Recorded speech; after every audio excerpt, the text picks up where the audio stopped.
So I wanted to leave this video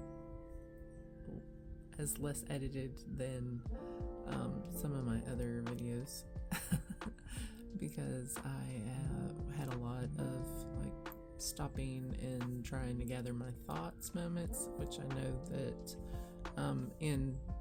I just need to practice more, so I'm just leaving it in for authenticity, I guess.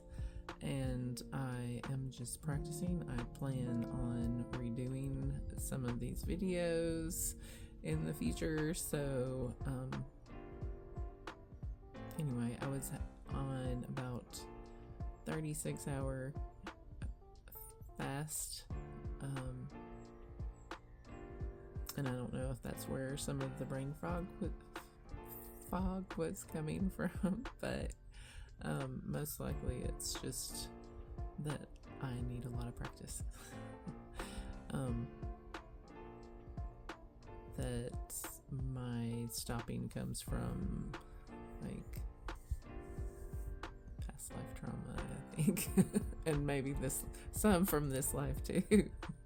But it's time to overcome that fear of speaking my truth and just put it out there. So thanks for watching and being patient. Alright, I'm Lolly, and if you're having any kind of ankle issues, there are a few things that you can try to help relieve your ankle pain. If you know anything about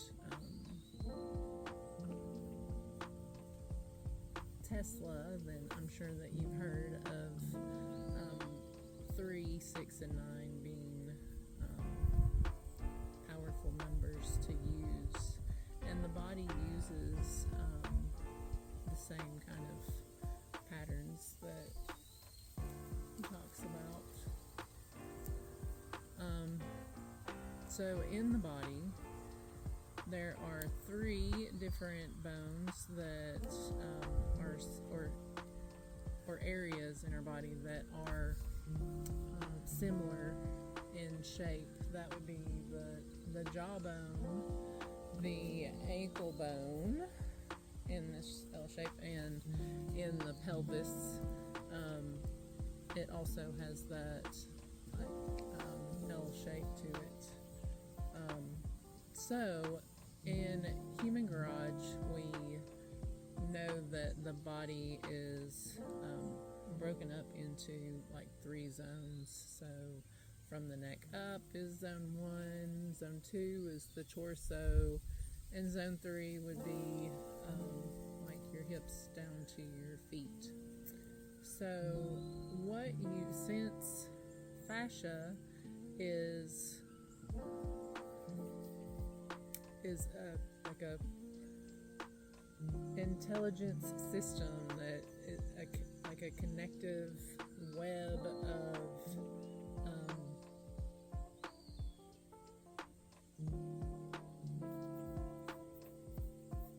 tissue that has an intelligence to it and connects to everything in our body down to like the smallest molecule, and it works in conjunction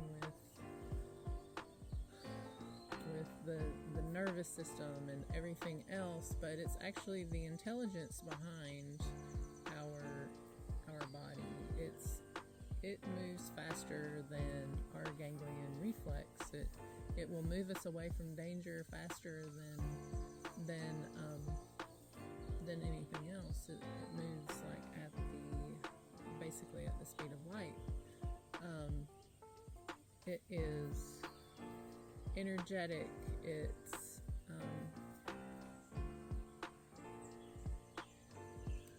need to learn more about this.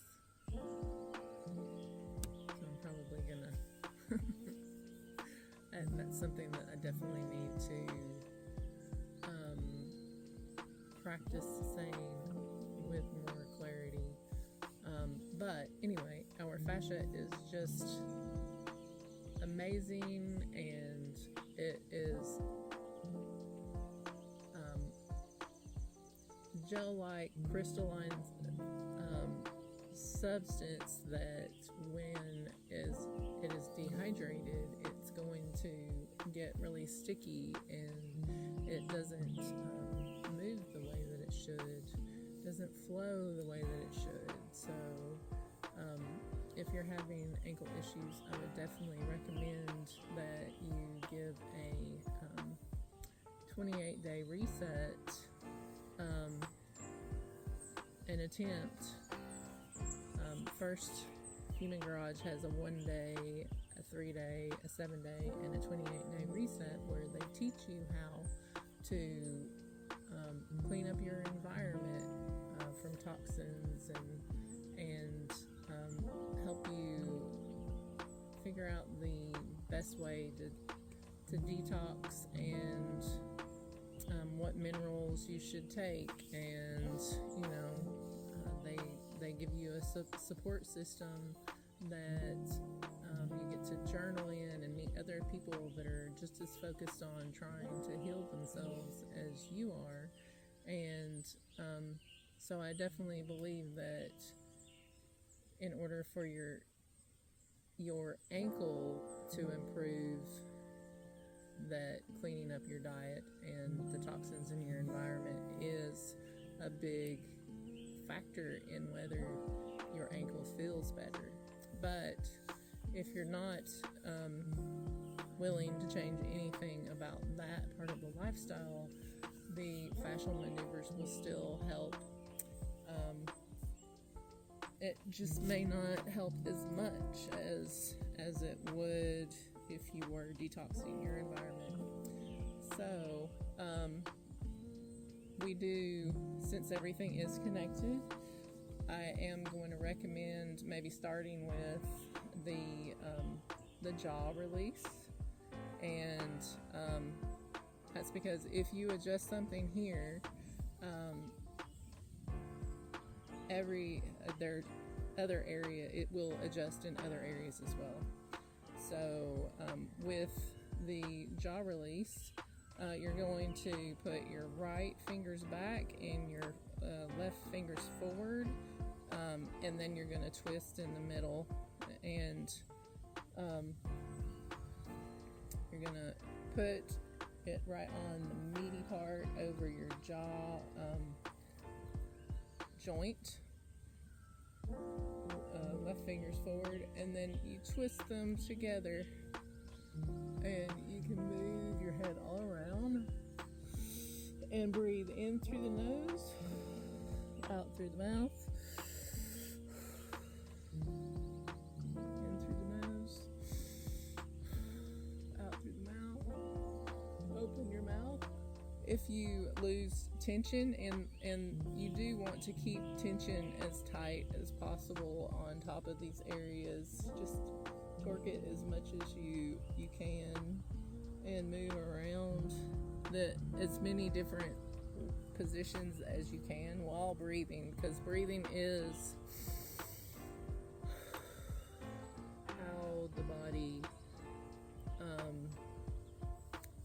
how the body is going to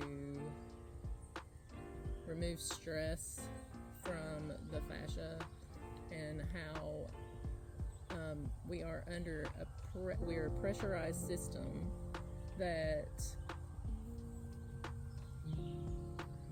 whatever happens, like you get a restriction here, is going to affect everything and make everything else have to work harder in other areas. So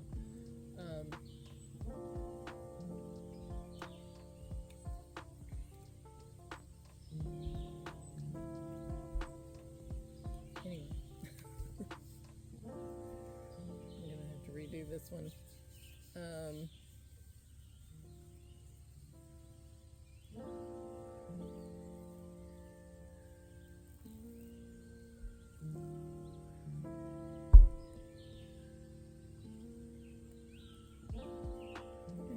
Want to do breathing for a minimum of 6 breaths, but if you have time and feel like doing longer, you can always do 1 to 3 minutes instead of just doing 6 breaths. So that's the first one that I would recommend, especially if your ankles are tender. I also recommend spending time. I know your ankle may be injured, but the mobility in my ankles was, and still to a good extent, was a big issue for me. And when your ankles are, or your Achilles tendon is so tight from wearing heels and sitting in chairs and not ever getting into a full squat like this, then getting into a squat at any point is really hard for the body, because this area needs to be have high mobility, and it actually is. Being able to get down into a squat like this is a signifier of health. If you cannot get down into a squat, then your health as you age will definitely not be as good as if you could get down into a squat.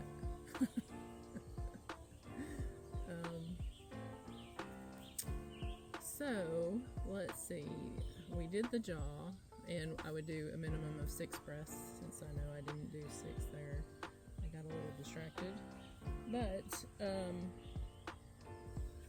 I would spend more time getting into a squat. You can do the squat assisted, because the fascia, whenever it's stressed out and it actually becomes more rigid, which makes sense. When you are in fight or flight, you definitely, you need to have the blood pumping and be poised and ready for action. But so yes, your fascia.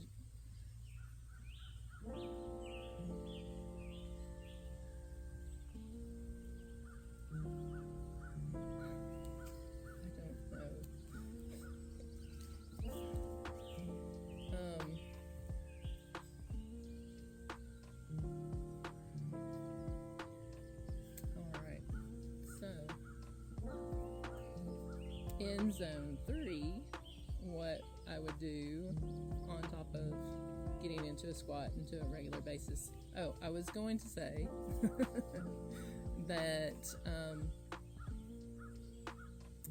the fascia, if you can't get into a squat unassisted, then lean up against the wall and get into a squat, or have your hand up against the wall, something like that. The fascia needs to feel safe in order to relax, and that's why breathing is very important to doing fascial maneuvers, on top of being under tension and pressure. So what we're going to do is you're going to do a rope burn type movement over your ankle here, and I would definitely grab firmly here, and then you're going to, with your right hand, you'll twist like you're giving yourself a rope burn, and then what you want to do is move your foot in all kinds of directions, and if you lose your grip, re-grip, and we'll breathe in through the nose, out through the mouth, in through the nose, out through the mouth, in through the nose, out through the mouth, and out. And I'm going to re-grip before we finish breathing, and just keep moving your foot around. You're going to want to pull it like you're putting on like a stocking, and push your foot through it, really trying to create pressure there with your grabbing of the ankle. And we'll breathe in through the mouth, out through the mouth. Make sure your spinal pelvic lock is engaged, and in through the mouth, out through the mouth, and in through the mouth, or in through the nose, it doesn't matter, out through the mouth. And alright, what you do on that foot, you'll want to do the other foot as well, but what you may want to do is get up and walk around in between maneuvers, seeing how the right versus the left feels. And actually, after each maneuver that you do, it's best that you do 1 to 3 minute walk in between, because the reticular activating system, or center, you can tell that I'm not a doctor, actually it integrates best if you walk things off or integrate them by walking. Something to do with the way that the body naturally moves contralaterally while walking, and how your eyes see things in the distance. So having the head move side to side, it will actually help reset and integrate everything into your computer system up here. Also, it's great to do walk in figure eights in order to integrate that. That activates both sides of your brain, so it's very good for brain health. And we'll do the left side. So go ahead and do your rope burn on your left foot and start moving your foot and leg around. And we'll breathe in through the nose, out through the mouth. 2, 3, and I'm going to re-grip and pull like you're pulling through a sock, and breathe in through the mouth, out through the mouth.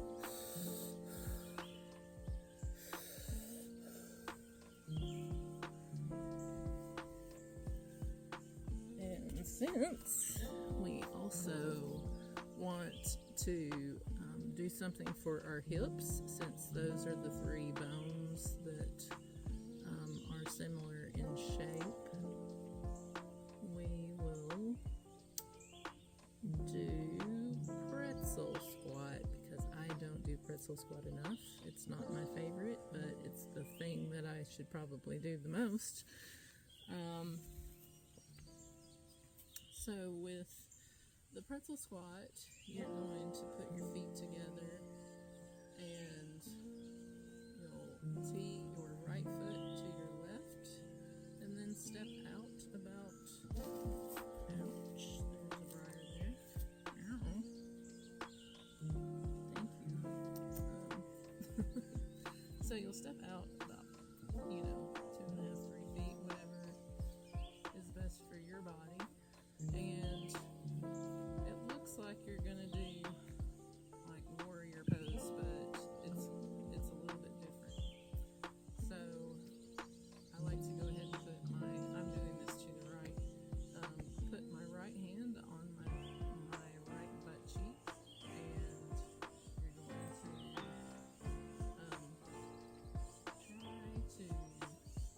as much space in between this hip and so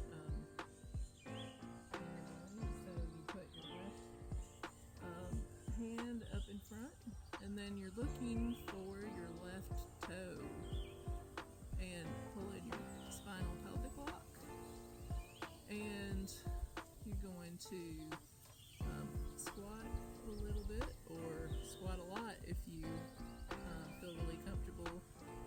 I have a lot of groin tightness, so this one I don't get very low in,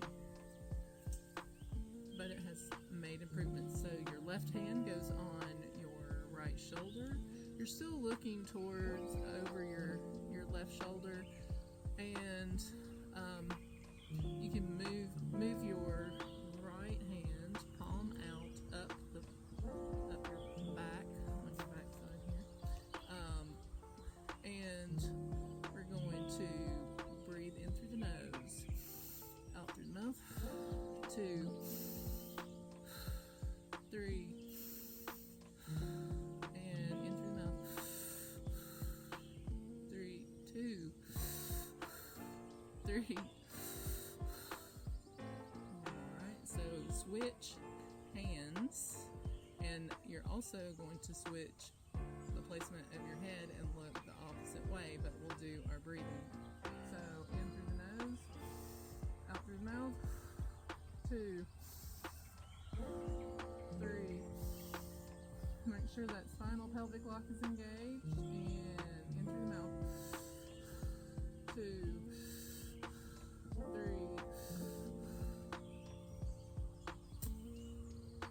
Alright, so this is where we would walk it off if possible.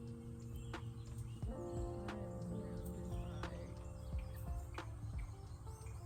briars, so I am not going to do very much walking here.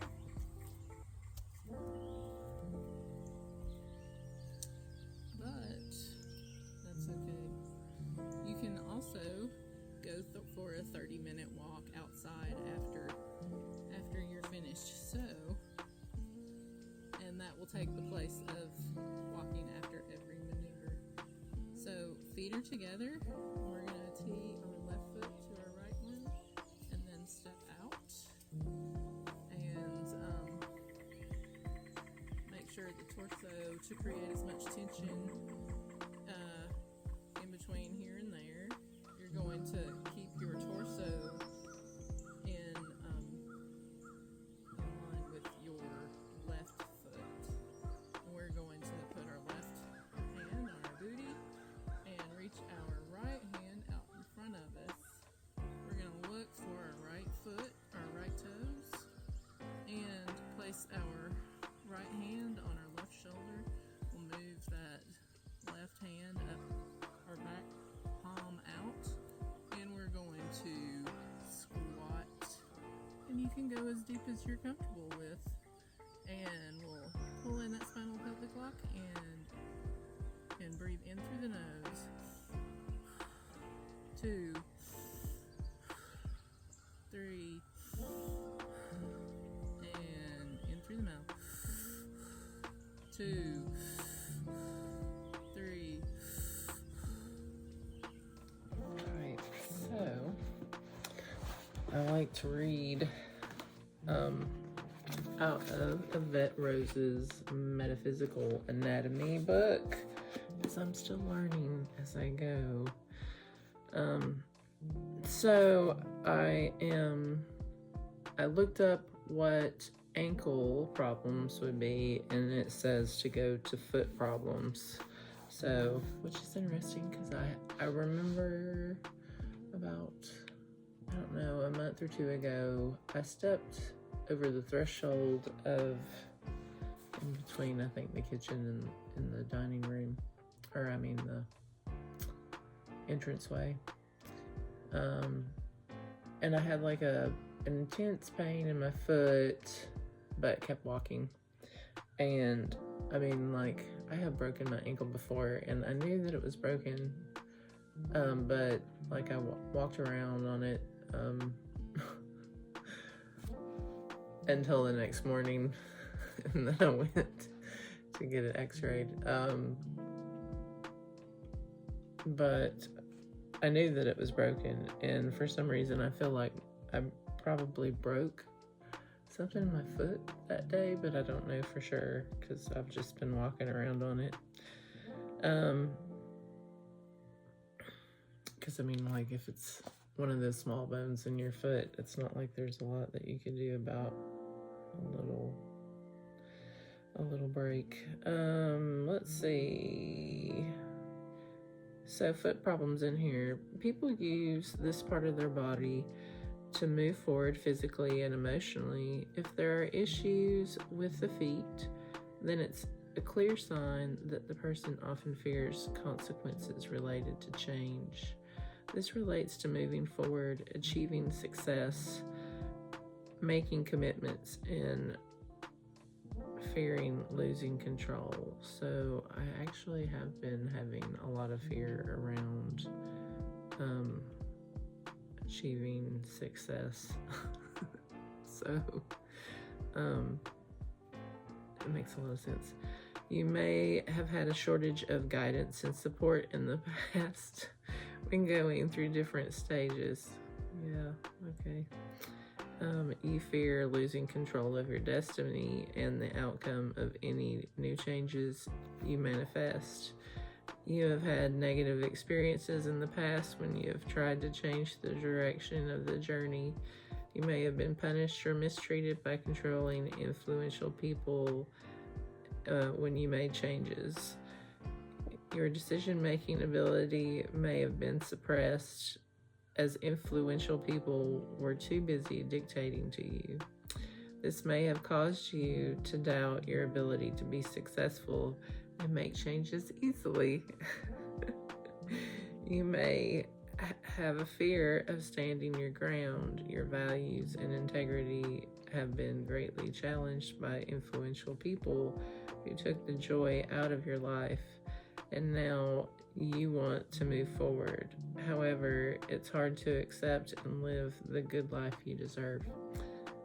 Okay, so sprained ankle. You are moving too fast in a direction you consciously feel is right for you. However, deep down in your heart, you know that it's not the right move, direction, or decision you made. Evaluate why you made a change or want to change in a way that might not support your intended or existing goals.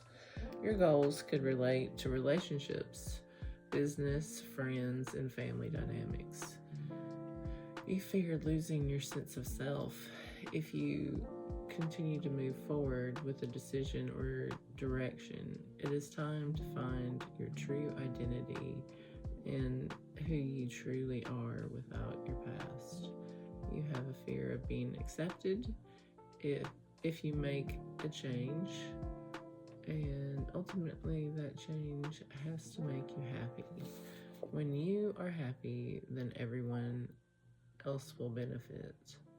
And here are some reflective questions that you can ask yourself about your foot problems. Foot problems might be a secondary symptom of a different issue. Do you have back issues and spine issues? Do you have pain in your upper body before the foot problem started? If yes, explore which area was affected first, as this may be the source of the foot problems. The foot problem might be a secondary symptom of a completely different issue in the body. Explore trauma related to feeling unsafe to make changes. Fear of the future. If yes, why?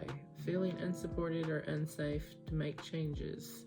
Explore further possibilities. Making changes is dangerous. Who in your life has had this fear? Did your parents have this block? Explore how your parents' fear affected and influenced your ability to make changes. It is not safe to move forward in my life. Why? What would happen? Fear of being out of control. Explore cell division and birth trauma. Feeling stubborn, rigid, and inflexible about changes. Moving forward and being flexible with authority. Explore issues related to mentioned emotions. Explore fear of being physically and mentally still. What would happen? Explore further possibilities. Explore trauma related to your relationship with your mother and feeling betrayed. How did this make you feel? When did the foot problem start? What happened in your life during that time? How did that make you feel? Clients have reported that untreated diabetes can cause foot problems. Small and large blood vessels, including the nerves, may become damaged, making it hard to fight infections. If this is the case, then explore the diabetes conditions first.